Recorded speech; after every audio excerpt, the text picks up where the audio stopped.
Domingos aos sábados. Um programa semanal com várias entrevistas. Em radiounião.pt. Rádio União, a nossa voz. Ora viva para todos, muito boa tarde, sejam bem-vindos ao programa Domingos aos Sábados, aqui na Rádio União, a nossa voz, e também em simultâneo com os nossos amigos da Antena Minho, a quem eu saúdo com um grande abraço. Consigo está o Domingos Silva e o Vítor Esteves, e não se esqueça que amanhã temos a peregrinação ao Pilar, que vai sair às 10 e depois vai até lá acima ao Pilar, e depois há a Eucaristia, que vai ser presidida pelo cônego José Paulo Abreu. Por isso, não esqueça também de participar nesta grande peregrinação que a Rádio União, a nossa voz, vai transmitir. E hoje eu tenho o gosto, não vou fazer o currículo porque não vale a pena, toda a gente o conhece. Tenho muito gosto em ter aqui no meu programa mais uma vez o Presidente da Câmara Municipal da Póvoa de Lanhoso, Frederico Castro. Nós tratámos-nos por tu, por isso nesta conversa também nos vamos tratar por tu. Boa tarde, é um gosto ter-te aqui, concordas comigo, certo? Boa tarde, Domingos, concordo sempre contigo, sobretudo quando tens razão, e portanto estou cá com muito gosto. Nós somos amigos há muitos anos, tratámos-nos de facto desta forma, com esta amizade e com esta confiança. Mas a cordialidade acima de tudo. Cordialidade, respeito e amizade. Exatamente. Que é a conjugação Isso é que é importante dizer. Uma coisa é pública, outra coisa é privada. Mas olha, muito obrigado por teres vindo. Obrigado. É sempre um gosto receber-te. Tu que foste o grande mentor deste projeto da Rádio União, a nossa voz. Não, o grande mentor foste tu. O grande mentor foste tu. Eu, quando muito, fui uma das pessoas que ajudou a concretizar o projeto. Pronto, mas o mentor és tu. Também és tu. E tu, quando as pessoas também merecem, e tu sabes que eu gosto, e mesmo que tu um dia saias de presidente, isto nunca será esquecido, e eu tenho muito gosto nisso. Muito obrigado. Olha, tu começaste o teu mandato há sensivelmente, vai fazer 4 anos em outubro. Se eu estiver errado, tu podes-me corrigir perfeitamente. Comecei dia 19 de outubro, tomei posse dia 18 de outubro. Exatamente. Uma das tuas promessas eleitorais, que foi muito badalada e continua a ser muito badalada agora, e que não foi conseguida, mas está em concretização, a circular urbana.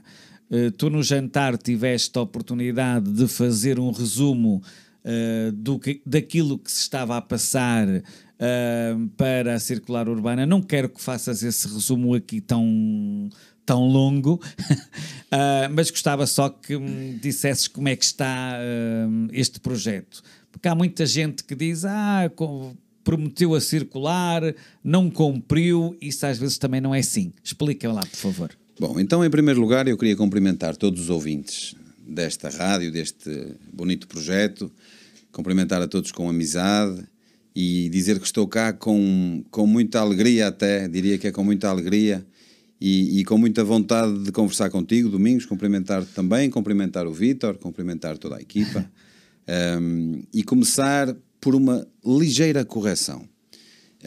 Eu não fiz a promessa da via circular urbana e eu assumi foi o compromisso da via circular urbana. Isto porquê? Porque há muita tendência de achar que quem está na política faz promessas disto e daquilo. Claro. Eu nunca faço promessas nenhumas a ninguém. Ainda hoje de manhã, curiosamente, tinha uma conversa com uma munícipe sobre isto, que tem uma necessidade, e ela pedia-me para lhe prometer que fosse resolver, e eu disse-lhe, minha senhora, eu não lhe faço promessa, porque eu desde 2013... é a 4ª vez que vou ser candidato, nunca fiz uma promessa a ninguém, mas assumi, sim, muitas vezes, compromissos. Exato. E a via circular é um compromisso, e um compromisso muito, muito sério. É muito sério, desde logo, porque a Póvoa de Lanhoso debate a necessidade desta via circular há décadas. É muito sério porque apresentamos, na campanha eleitoral de 2021, o projeto da via circular com o compromisso de nos batermos por ela no mandato seguinte, de 2021 a 2025, de forma que ela possa ser uma realidade e possa servir o concelho, servir as pessoas, servir a atividade empresarial, servir as empresas, no fundo, servir a economia e servir os habitantes do nosso concelho. E o projeto da via circular continua a ser um compromisso absolutamente prioritário neste meu mandato e nos objetivos que tenho relativamente ao nosso Conselho no futuro próximo. E então perguntarão, mas porquê é que a via circular não foi concretizada nestes 4 anos? Ora, vamos lá. Ora bem, nós traçamos um cronograma e esse cronograma, eu expliquei isto já muitas vezes e vou explicar muitas mais, às vezes que for necessário, mas para que toda a gente se sinta esclarecido. E eu tenho que ser o mais detalhado possível, tentando não ser demasiado longo. Eu só estou a dizer isso porque o nosso tempo é escasso. Eu entendo e vou tentar poupar tempo na explicação deste tema, mas ele precisa de facto ser bem explicado para ser bem compreendido. Ok.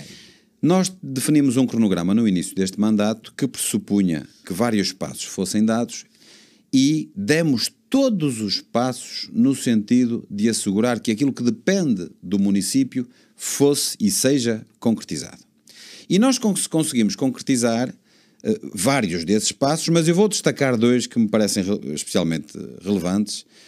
Desde logo, o acordo que nós conseguimos alcançar com as Infraestruturas de Portugal relativamente ao contrato de elaboração do projeto da via circular, e esse acordo nunca tinha sido alcançado ao longo destes anos todos e todas estas décadas que se discute a via circular da Póvoa de Lanhoso, e nós conseguimos alcançar esse acordo com as Infraestruturas de Portugal. Mas conseguimos mais. Conseguimos, em março de 2024, a confirmação por parte das Infraestruturas de Portugal de que está previsto no seu plano de atividades e orçamento, no plano plurianual de investimento, 20 milhões de euros, que correspondem aos 85% à data, porque esse valor vai sendo atualizado com a evolução do mercado. No início do mandato, a previsão orçamental era uma, em março de 2024 já era bem superior, e com o passar do tempo eu temo que vai continuando a subir. E era importante e já para a frente isto. Exatamente. Em março de 2024, as Infraestruturas de Portugal deram-nos nota oficialmente que previram nesse momento no seu plano de atividades e orçamento a verba de 20 milhões de euros para comparticipar 85% do investimento da via circular aqui na Póvoa de Lanhoso, sendo que os outros 15% dizem respeito ao município. Autarquia, claro. Portanto, isto nunca tinha sido conseguido. Nunca tinha sido alcançado por nenhum executivo e por nenhum presidente de Câmara na história da Póvoa de Lanhoso. Acontece que a Agência Portuguesa de Ambiente, no primeiro trimestre de 2024, entendeu, e eu sempre alertei durante o mandato, para a necessidade de nós compreendermos que aquilo que depende da Câmara Municipal e não de terceiros seria cumprido integralmente, mas aquilo que depende de outras entidades não pode a Câmara Municipal falar pelas outras entidades e assumir o compromisso em nome de outras entidades. A Agência Portuguesa de Ambiente entendeu que seria necessário uma avaliação de impacto ambiental que revisse a solução construtiva que está naquela zona junto ao continente, naquela zona de cheia, onde a Agência Portuguesa de Ambiente entende que a solução construtiva deveria ser diferente daquela que vinhamos debatendo com este organismo e com as Infraestruturas de Portugal.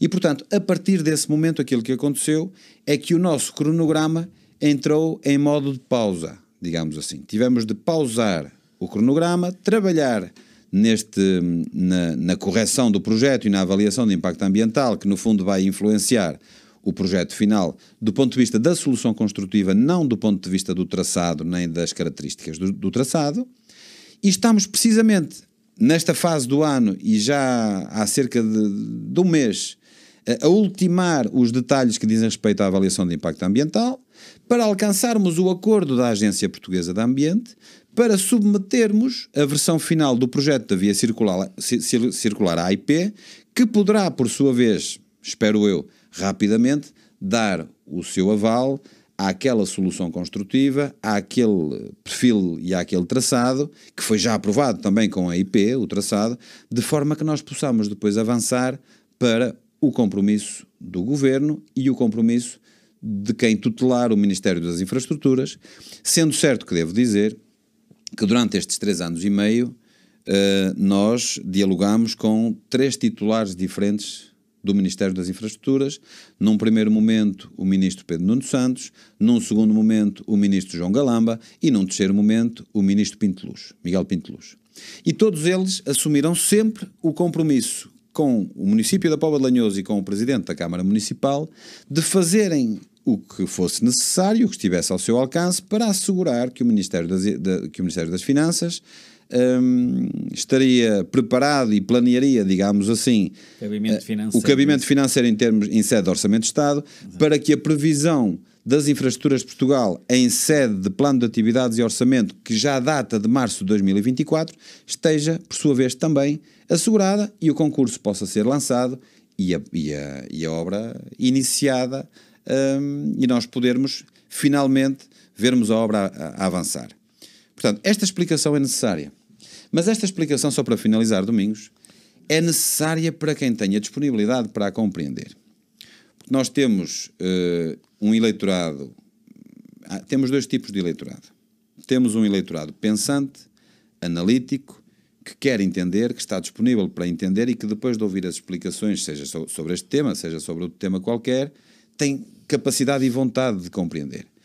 Mas depois também temos determinado eleitorado, bem mais minoritário, digamos assim, que quando entramos em períodos de campanha eleitoral não tem a disponibilidade de entender as explicações, porque de facto tem determinada tendência, determinado ponto de vista, e portanto quando somos tendenciosos à partida, naturalmente nenhuma explicação é suficiente para que nós nos sentamos esclarecidos. Portanto, esta explicação é importante para quem encara as decisões que tem a tomar de forma livre, de forma isenta e de forma racional.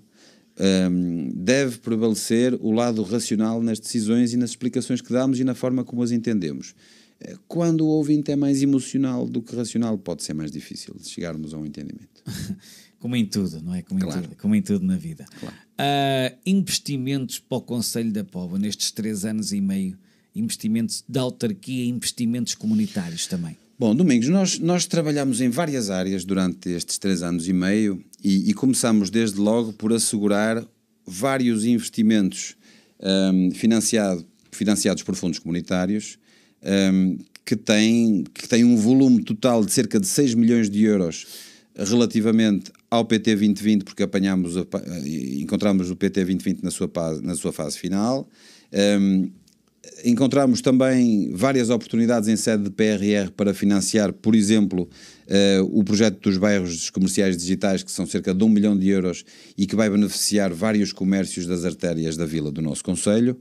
Mas conseguimos também, por exemplo, e está em curso precisamente o lançamento deste concurso, financiamento para as futuras instalações da Loja do Cidadão da Póvoa de Lanhoso. A Póvoa de Lanhoso nunca teve Loja do Cidadão, e nós vamos lançar um concurso na ordem de 1.600.000 euros, que vai munir o nosso concelho deste serviço para podermos ter... Onde é que é a Loja do Cidadão? Vai ser junto à Segurança Social. Okay. Junto ao edifício da Segurança Social. Vamos conseguir instalar a autoridade tributária, o registro... As finanças, é isso? Sim, as finanças. É bem preciso, e ainda bem que é, porque as finanças aqui na Póvoa precisam de novas instalações, não já há muito tempo. Grandes instalações, não é? O registro também, portanto, tanto o registro como as finanças têm instalações... Isso é meio caminho andado já. Que têm já vários anos, não é? Uhum. E que têm até alguma dificuldade de acesso para pessoas mais idosas ou pessoas com dificuldade de mobilidade, e portanto nós vamos conseguir concentrar todos estes serviços junto à Segurança Social. Okay. A Segurança Social não precisará de migrar os seus serviços para a Loja do Cidadão, porque tem boas instalações. Exatamente. E portanto nós também decidimos a localização em função desta particularidade, mas vamos ter Loja do Cidadão na Póvoa de Lanhoso. Mas temos mais investimentos, e mais investimentos importantes. Por exemplo, na área social. Nós asseguramos a nossa cota-parte de financiamento de 2 ERPs, 2 estruturas residenciais para pessoas idosas na Póvoa de Lanhoso, em Gerais do Minho e em Garfe, com o Centro Social de Garfe e com a Associação em Diálogo.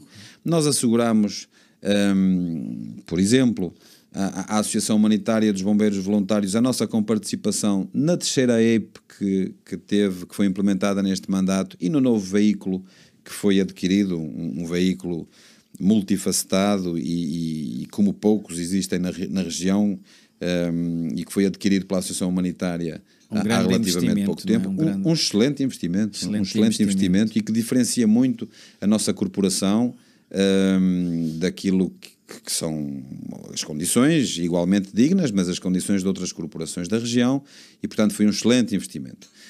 A nossa comparticipação junto da Associação de Apoio aos Deficientes Visuais, nós estamos no sítio certo para falar sobre isto, porque partiram, e bem, a direção decidiu, e bem, partir para a aquisição da sede, instalações que não eram suas e que passaram a ser suas, e o município cá esteve mais uma vez e cumpriu com a sua cota-parte também. Os nossos escuteiros que têm as obras na sede, que estão neste momento a iniciar e que eram esperadas há décadas. E eu fiquei, o termo é mesmo este, eu fiquei chocado com as condições em que estão a trabalhar e em que estão instalados os nossos escuteiros da Póvoa de Lanhoso, e tinha decidido desde logo, de cedo no mandato, que nós iríamos, tão breve quanto possível, encontrar uma forma de os poder apoiar, e finalmente essas obras iniciaram-se e o município também tratou de assegurar uma parte significativa do investimento para que os escuteiros depois, com o restante apoio que vão conseguir junto, talvez, das empresas, com os pais também dos escuteiros, cada um das suas especialidades e ajudando da forma que pode, mas com o contributo de todos conseguirmos munir os nossos escuteiros de instalações aceitáveis, de instalações dignas. Mas como último exemplo posso falar da sede da Banda Musical de Calvos, que é um investimento 100% do município, e se é verdade que no início do mandato encontramos algum cabimento orçamental para este investimento, também é verdade que nós investimos mais do dobro daquilo que estava previsto no início do mandato. Mais do dobro. E, portanto, estamos a falar da relação com as instituições e da forma como nós ajudamos a colmatar determinadas necessidades que as instituições vão sentindo. Eu falei destas, podia ter falado de outras instituições. Diz-me só, o financiamento da sede da banda a 100%, e o dos escuteiros não. Alguma explicação notória por causa disso? Ou é um... Explique. Tem muito a ver com a necessidade e com os recursos que existem à disposição. Okay. Existia desde o início do mandato, e pelos vistos já existia um compromisso do mandato anterior, com a sede, com a banda, a banda musical de Calvos e com a própria junta de freguesia, a União de Freguesias de Calvos e Frades, o compromisso de executar a obra da requalificação da sede da junta de Calvos e da sede da banda musical. A questão é que o valor que estava previsto em orçamento era absolutamente insuficiente. E, portanto, nós tivemos de, num acordo com a Junta de Freguesia, priorizar o investimento naquela União de Freguesias para conseguir colmatar esta necessidade de termos os meios suficientes para poder, no fundo, concretizar um projeto que, se não tivesse este apoio nestes termos, não seria possível. Não, e, portanto... não era concretizado, é isso? Não era concretizado de todo, não era possível. Okay. Portanto... Eu estou a questionar também porque as pessoas podem estar em casa a ouvir-nos e não só... E bem, nós vamos também ajudando as instituições em função das nossas possibilidades e em função das suas necessidades. Eu nunca ponho isso em questão, por isso é que eu estou a dizer... Não, eu sei, eu percebi. Mas, por exemplo, nós conseguimos encontrar uma fórmula, no caso dos escuteiros, encontrar uma fórmula no diálogo que fomos construindo com os responsáveis pelos escuteiros, de forma a que o município colmatasse determinada necessidade e os escuteiros e os pais dos escuteiros e os próprios escuteiros ajudassem a resolver outras necessidades, e nós tentámos sempre encontrar este ponto de equilíbrio, não é? Mas fizemos-lo com várias instituições e eu posso dar o exemplo, mais um exemplo, como último exemplo até.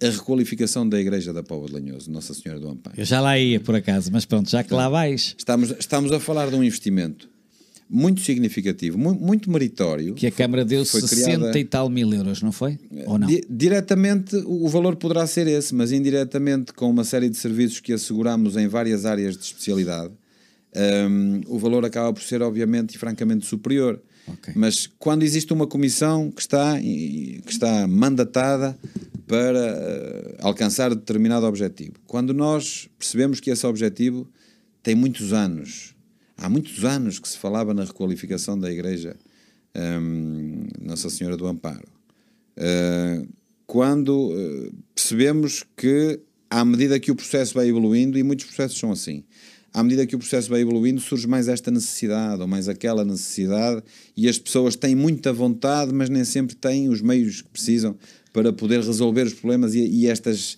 surpresas, às vezes desagradáveis, que vão surgindo.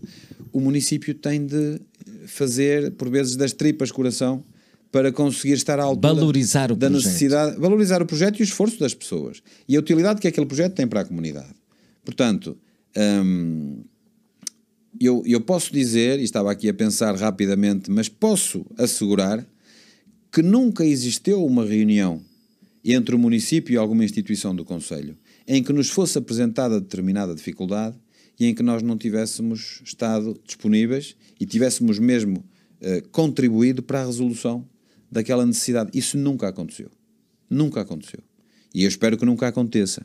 Claro que nós vamos, em cada caso, ajustando o nosso contributo àquilo que podemos fazer e à circunstância e às necessidades do momento e daquele projeto em concreto, e portanto, esse é um exercício por vezes difícil, confesso, porque quantas e quantas vezes nós teríamos vontade de ir mais longe, mas não é possível. E no caso da banda musical de Calvos, só para terminar, há aqui um aspecto a ter em consideração, é que nós priorizamos o investimento neste mandato naquela freguesia para aquele fim.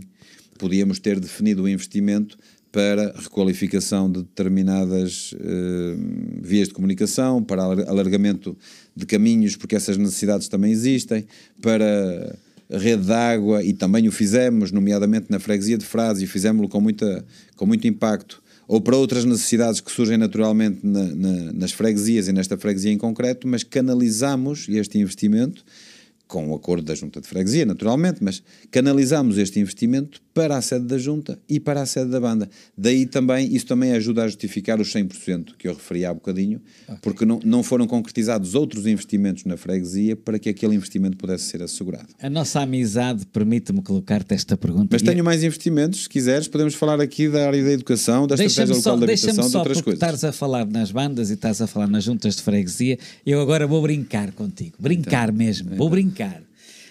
Brincar, mas com toda a seriedade, e vou-te fazer uma questão, porque é evidente que eu tenho interesse nesta questão e por isso é que eu te vou colocar. Então. Quando é que abre a estrada de Galegos à Póvoa, ou da Póvoa a Galegos, aquela das escolas? A estrada da Póvoa a Galegos está diretamente relacionada e eu diria condicionada com o projeto da Via Circular Urbana.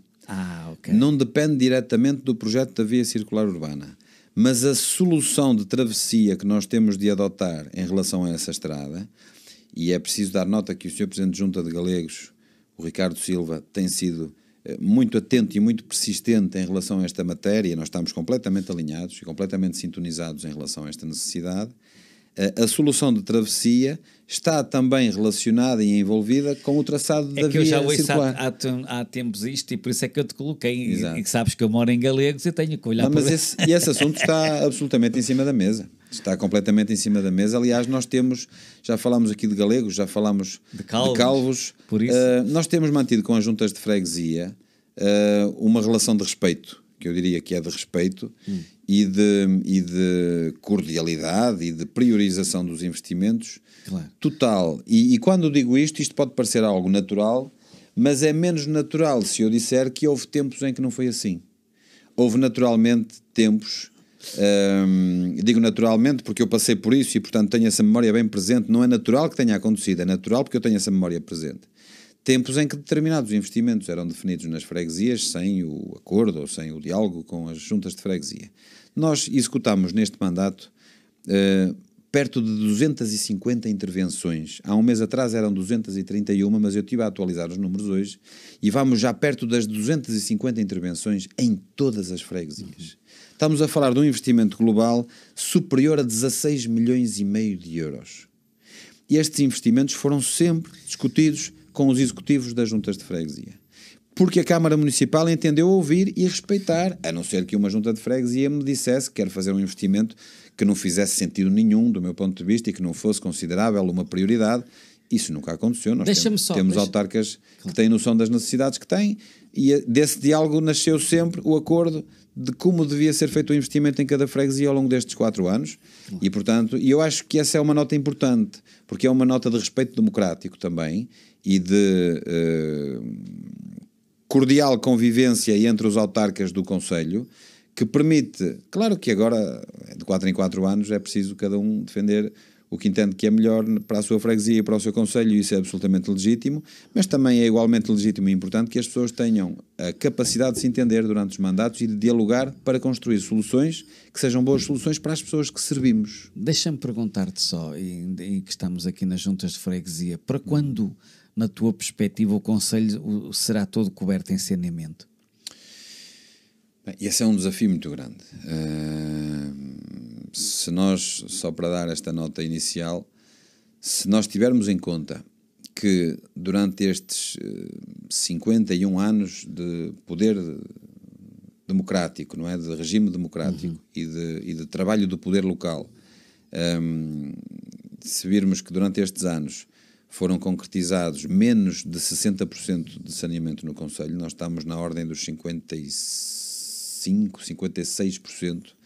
Isto vai variando porque à medida que vão surgindo mais habitações e à medida que também vamos tendo mais arruamentos com toponímia, os dados vão se alterando, mas fez-se pouco mais de metade do saneamento do concelho em mais de meio século. E, portanto, é um desafio grande.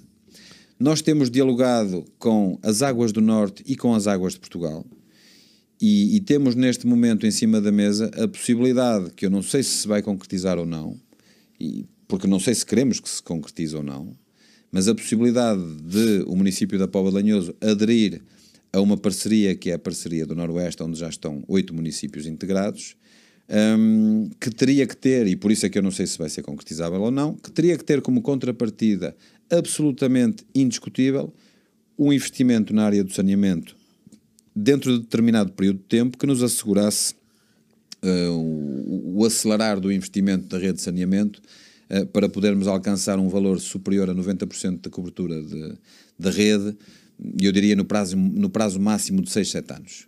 E, portanto, esta é uma discussão difícil, porque o prazo e a meta e a ambição que temos em termos de meta tem de ser elevada. Nós temos mantido este diálogo com os responsáveis das Águas do Norte e com os responsáveis das Águas de Portugal também, e é um processo evolutivo que eu espero que possa alcançar algum tipo de acordo brevemente, mas que não depende só do município, porque de facto o município não tem meios, não tem orçamento suficiente para poder assegurar o prolongamento da rede de saneamento ao ritmo que gostaríamos. O Portugal 2020 contribuiu em termos de financiamento significativamente para isso, na rede de água também, mas na rede de água e de saneamento. Portugal 2030 também tem previsto, nós sinalizamos no nosso ITI um investimento significativo nesta área também, mas aquilo que pode de facto fazer toda a diferença é um acordo com as Águas de Portugal e as Águas do Norte, que permita, pode ser este modelo como pode ser outro. Eu estou a falar deste modelo que é o modelo que tenho mais presente, mas que permita a adesão a uma parceria que tenha como contrapartida um investimento assegurado na rede de saneamento. Nós estamos a falar, cada ponto percentual do aumento de rede de saneamento custa aproximadamente 1 milhão de euros. Portanto, estamos a falar, se falarmos de passar de 56, 57% de cobertura para 96, 97%, são 40 milhões de euros. É muito dinheiro. E ou conseguimos um bom acordo que seja benéfico para o município e para os nossos habitantes, outras coisas, não é? Ou então, se nós dependêssemos só dos meios do município, seriam precisos muitos e muitos anos a investir só em saneamento e em absolutamente mais nada para que isso pudesse ser concretizável, e como é evidente isso não é possível. Há várias necessidades, há várias outras áreas de investimento que são importantes também. Eu dou o exemplo, vamos falar por exemplo do investimento que fizemos nas escolas, na educação, na já lá eu ia te dizer escolas. isso, podes lá, podes. E nos parques infantis. Okay. Nós investimos, requalificámos os parques infantis todos do concelho. Requalificámos, fizemos intervenções em praticamente todas as escolas do concelho logo no início deste mandato. Fizemos o primeiro financiamento que fizemos neste mandato foi precisamente para fazer uma intervenção forte nas escolas, porque achávamos e continuo a achar que foi uma boa decisão, que a comunidade escolar precisava de ter este sinal e que os profissionais de educação, os professores, os assistentes operacionais, os diretores e as direções dos agrupamentos, os alunos, os encarregados de educação, os pais, precisavam deste sinal de nós darmos uma atenção especial às escolas, às condições que tem no dia-a-dia, a comunidade escolar e na importância que isso tem para o sucesso da comunidade educativa. E, portanto, nós fizemos um investimento significativo nesta área, fizemos um investimento significativo em tudo o que tem a ver com fichas escolares, o kit de material escolar, as bolsas de estudo, reforçámos estas áreas durante o mandato, e eu espero que tenhamos condições de poder continuar a fazê-lo, para podermos dar oportunidade a todas as pessoas. E quando digo todas as pessoas, falando das bolsas de estudo, nós fizemos 2 mudanças significativas no regulamento das bolsas de estudo. Às vezes há questões de pormenor que as pessoas não sabem. Olha lá que eu ainda te quero falar da habitação. Mas que é importante que as pessoas tenham presente. Nós tínhamos um regulamento nas bolsas de estudo que continha, na minha opinião, 2 injustiças. A primeira injustiça é que ninguém podia concorrer se tivesse mais do que 35 anos. A segunda injustiça é que se tivéssemos 2 pessoas do mesmo agregado familiar, que tinham que ter obrigatoriamente menos de 35 anos, não podia ser atribuído bolsa de estudo a mais do que uma pessoa do mesmo agregado familiar. Ou seja, uma possibilidade académica. Uma família que tivesse 2 crianças e que até fossem gêmeos, 2 meninas ou 2 meninos, ou um menino ou uma menina, há gêmeos também de géneros diferentes, que fossem gêmeos, ou que fossem irmãos com diferenças de idade de 1 ano, ou 2 anos, ou 3, ou 4, ou 10 anos. Um que estivesse no secundário e outro no 3º ciclo, ou então, se fossem gêmeos, que frequentassem o mesmo nível de ensino. Essa família só podia candidatar uma das 2 pessoas. Essa família tinha que escolher qual dos 2 é que iria ser beneficiário da bolsa de estudo. Nós acabámos com essa injustiça. E acabámos com um limite de idade também. Porquê? Porque o Domingos tem a idade que tem e se tiver condições do ponto de vista do agregado familiar e do ponto de vista dos rendimentos, tem todo o direito de poder candidatar-se a uma bolsa de estudo e tem todo o direito de continuar a sua formação académica na fase da vida que muito bem entender. Ou só podemos estudar até aos 35 agora, anos. Até na universidade. Há muita gente que faz isso. Digo eu, não sei se e é desejável. Não, mas há muita gente que o faz e é desejável que seja feito. Claro que sim. Porque eu posso perfeitamente, em qualquer fase da minha vida, decidir fazer um determinado mestrado, ou determinado doutoramento, ou se eu tivesse o ensino secundário, fazer uma licenciatura, até ou fazer outra licenciatura. Sempre a aprender, não é? Como se diz. Portanto, nós corrigimos o regulamento e eliminamos o limite de idade e eliminamos também esta impossibilidade de 2 pessoas do mesmo agregado familiar poderem candidatar-se. O que quer dizer que neste momento nós podemos, em teoria, ter uma família que, se preencher todos os requisitos, pode o filho ou a filha, a mãe e o pai serem estudantes, como é evidente em fases diferentes, ou até serem os 2 estudantes do ensino superior, pode acontecer dentro da mesma família, e terem o mesmo direito, a mesma oportunidade formativa e a mesma oportunidade de serem apoiados pelo município, porque essa é a visão que nós temos também, não só da gestão municipal, mas já agora é a visão que nós temos e que eu tenho em particular da sociedade, é de podermos dar as mesmas oportunidades a todos, sendo que devem beneficiar mais dessas oportunidades aqueles que mais precisam, naturalmente. Por isso é que existem regulamentos e existem regras. É por isso que nós temos neste momento um projeto em curso que é a Estratégia Local de Habitação. Era sobre isso que queria falar. Era exatamente, 11 milhões, não é? Exatamente. É 11, é 11? É 11 milhões, 11 milhões 181 mil euros. Ainda não estou assim tão mal informado. É muito, é um valor muito significativo, financiado pelo PRR, candidatado pelo município neste mandato e que vai permitir construir, por exemplo, no lugar de Bobeira, em Fontarcada, 38 fogos. Na freguesia de Monsul, 26 fogos. Vamos ter 47 habitações de beneficiários diretos, ou seja, de famílias que nós ajudamos a apresentar em candidatura para que a sua habitação possa ser qualificada, requalificada e qualificada. E, portanto, estamos a falar de um investimento que vai mudar a vida de muitas famílias. Mas estas 38 habitações em Fontarcada e estas 26 habitações em Monsul têm algumas particularidades que eu queria partilhar com todos. Primeiro, vai permitir ao município ter alguma resposta para as famílias que nos procuram no dia-a-dia e famílias que nós inevitavelmente vamos encaminhando para o IRU. Porque as habitações que nós temos no Conselho são geridas pelo IRU. Que agora aqui tem um representante do Norte, não é? Que agora tem aqui o Benjamin, que é um excelente quadro. Benjamin Pereira. Foi um excelente Presidente de Câmara é um excelente quadro, muito bem preparado para a função que exerce neste momento e que conhece, entre outras coisas, conhece bem a realidade dos municípios.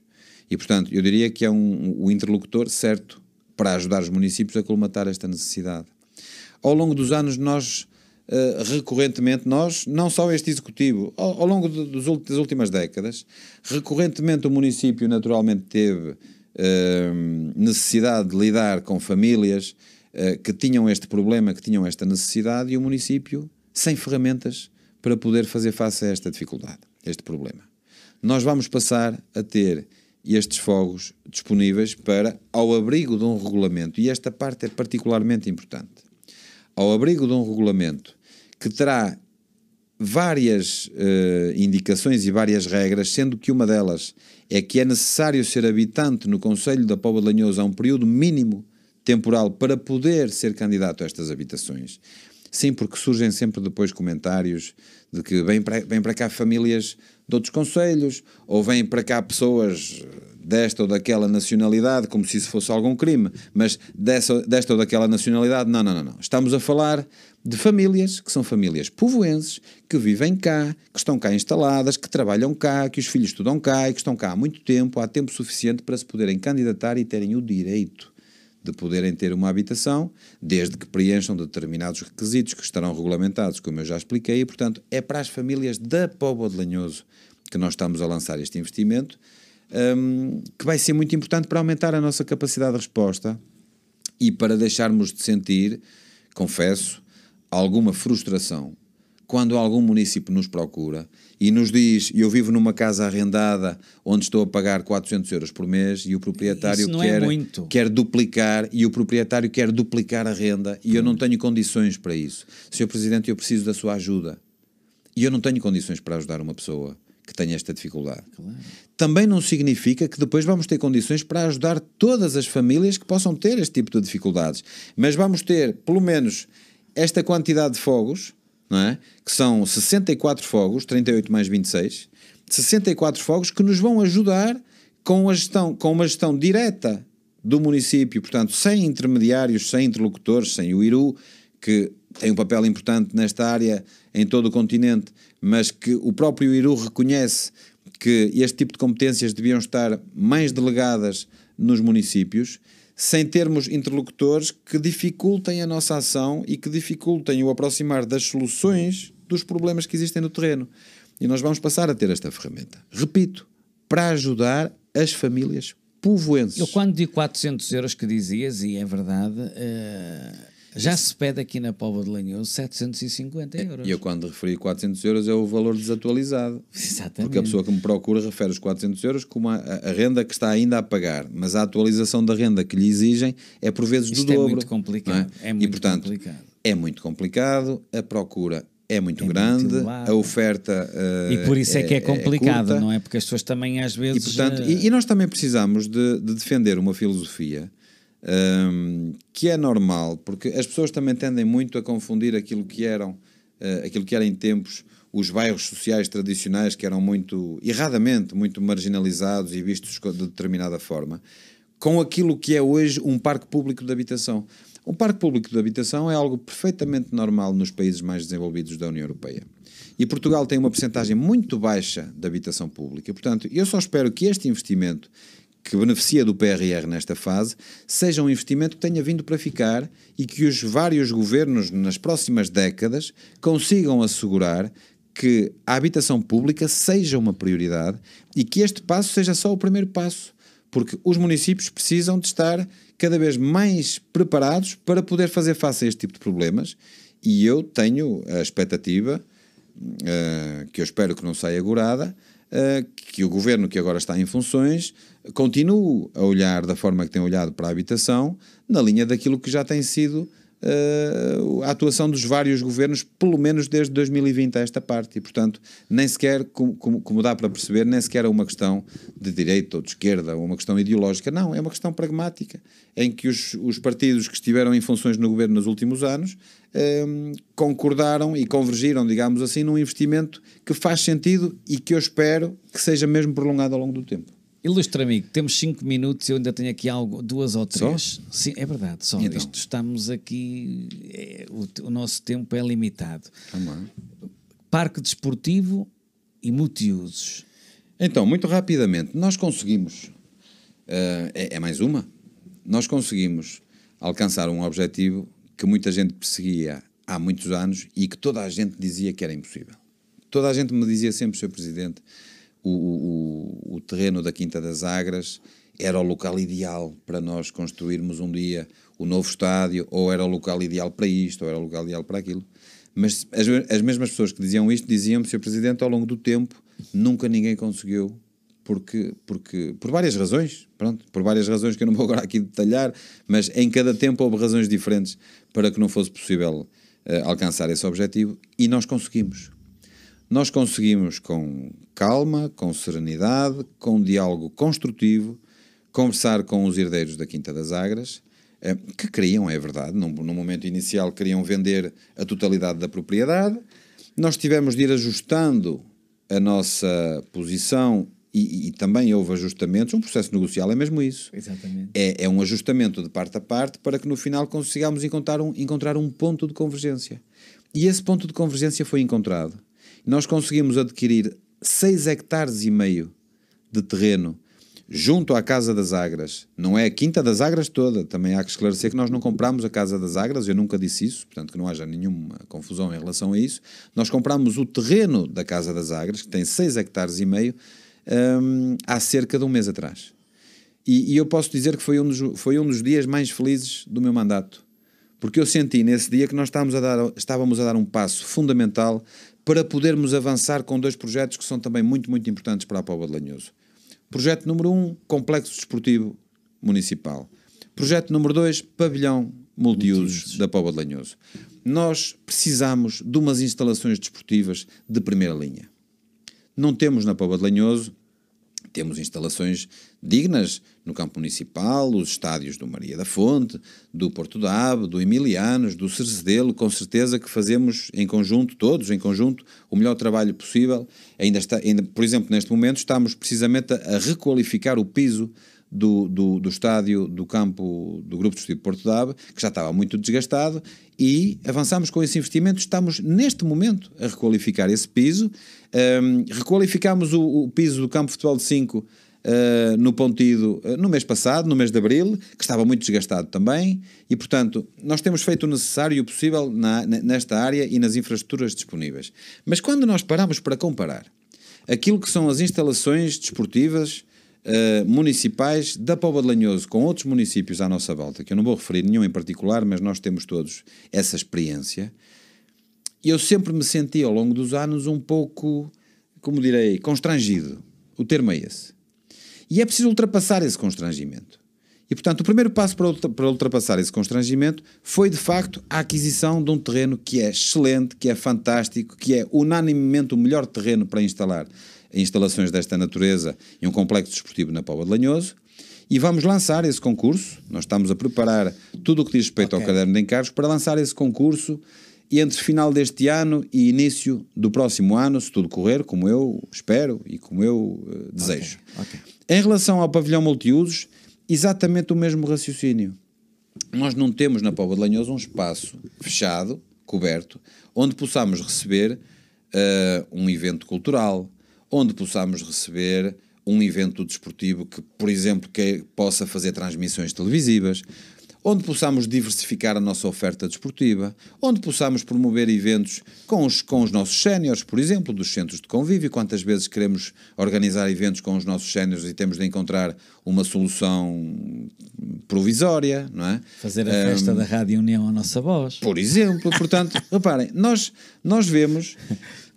Por vezes aquilo que nós precisamos é de olhar para os bons exemplos daquilo que acontece à nossa volta e depois acrescentar a esses bons exemplos a força de vontade da nossa ação. Força de vontade nós temos. Vontade de fazer, temos. A ação está aqui e está demonstrada durante estes 3 anos e meio. O criar de condições para que as coisas possam acontecer, bom, é verdade que há projetos que se concretizam mais rapidamente. Nós estamos aqui precisamente num desses projetos onde o município deu um contributo para que esta rádio seja hoje uma realidade, tu já o disseste hoje, E há determinados projetos que requerem mais tempo, mais preparação, mais meios também, é verdade, para que possam ser uma realidade. É evidente que nós estamos a falar de um processo que requer da parte do município um caderno de encargos detalhado, tanto do ponto de vista técnico como do ponto de vista financeiro. Estamos a falar de 2 investimentos muito avultados, mas 2 investimentos que são muito, muito, muito necessários à Póvoa de Lanhoso e que nos vão dar as mesmas condições que têm outros concelhos à nossa volta para os quais temos olhado ao longo dos anos, mas que não temos conseguido acompanhar. Mas eu tenho que cortar porque nós estamos mesmo no final e eu ainda tenho aqui 2 questões e gostava que tu fosses muito rápido. Sim. Centenário do Sport Clube Maria da Fonte. Olha, o centenário do Sport Clube Maria da Fonte. O Maria da Fonte tem tomado várias decisões acertadas e uma delas foi precisamente a constituição da comissão que lidera o centenário do Sport Clube Maria da Fonte, que é chefiada essa comissão pelo Sr. Álvaro, que é um homem de causas, é um homem de muita força, de muita garra, de muita vontade. Eu gosto de pessoas assim. E nós temos dialogado com eles e assegurado da nossa parte todo o apoio necessário para que estas comemorações corram bem. Tivemos já vários momentos em que foi necessário o município intervir e fazer a sua parte, e isso foi sempre assegurado, e portanto estamos a trabalhar em estreita parceria com a Comissão da Comemoração do Centenário. As coisas têm corrido muito bem e há todo um programa que está elaborado e que vai sendo implementado ao longo do ano, que eu diria que é digno do grande nome do Sport Clube Maria da Fonte, que é um dos nossos grandes patrimónios desportivos no concelho da Póvoa de Lanhoso, e portanto merece umas comemorações desta dimensão. Claro, eu pedia-te aqui só uma questão para que as pessoas também não pensassem que eu não te a quisesse colocar, e não é isso. Eu queria colocar-te a última questão, agora não como Presidente da Câmara, mas também como cidadão. As legislativas para o Partido Socialista correram muito mal. Bom, as relativas para o Partido Socialista não correram dentro da expectativa que o Partido Socialista tinha. E eu acho que os partidos têm de fazer uma reflexão muito profunda sobre a forma como tem mudado o cenário político-partidário nos últimos anos em Portugal. Resuma-me isso. Se é verdade que é preocupante esta cavalgada da extrema-direita no nosso país, também é verdade que não é inovador, porque já aconteceu em vários países da Europa e do mundo, e portanto nós tínhamos de estar preparados para que isso acontecesse mais cedo ou mais tarde em Portugal. Mas também significa, e se é para ser resumido, eu vou resumir da seguinte forma, significa que os partidos tradicionais não souberam interpretar os sinais ao longo do tempo e não têm sabido estar à altura das necessidades e das expectativas dos cidadãos. E isso requer, neste caso, perguntaste-me pelo Partido Socialista, e eu respondo, sim, requer do Partido Socialista uma reflexão profunda, um olhar atento, e estou a falar do Partido Socialista a nível nacional, naturalmente, mas em cada concelho também, em cada distrito também, e os ajustamentos necessários para que, não desvirtuando a natureza e os princípios e os ideais de cada partido, que consigamos estar em linha e o mais sintonizados possível com aquilo que é a visão das pessoas e a necessidade que as pessoas têm hoje em dia. E isso aplica-se aos partidos do arco da governação, porque não é por determinada força política momentaneamente estar numa circunstância melhor que significa que tudo esteja certo, nem é por determinada força política estar momentaneamente numa situação de maior dificuldade que significa que esteja tudo errado. E Caríssimo. Portanto, essa análise é importante e eu concordo que deva ser feita, e nós devemos estar sempre o mais preparados possível para servir bem os cidadãos. Quero-te agradecer, muito obrigado por teres vindo aqui à Rádio União, a nossa voz. Obrigado. Terminamos o programa Domingos aos Sábados aqui na Rádio União, a nossa voz. Despedem-se o Domingos Silva, o Vítor Esteves. Um abraço também aos ouvintes da Antena Minho. Domingos aos Sábados. Um programa semanal com várias entrevistas em radiounião.pt. Rádio União, a nossa voz.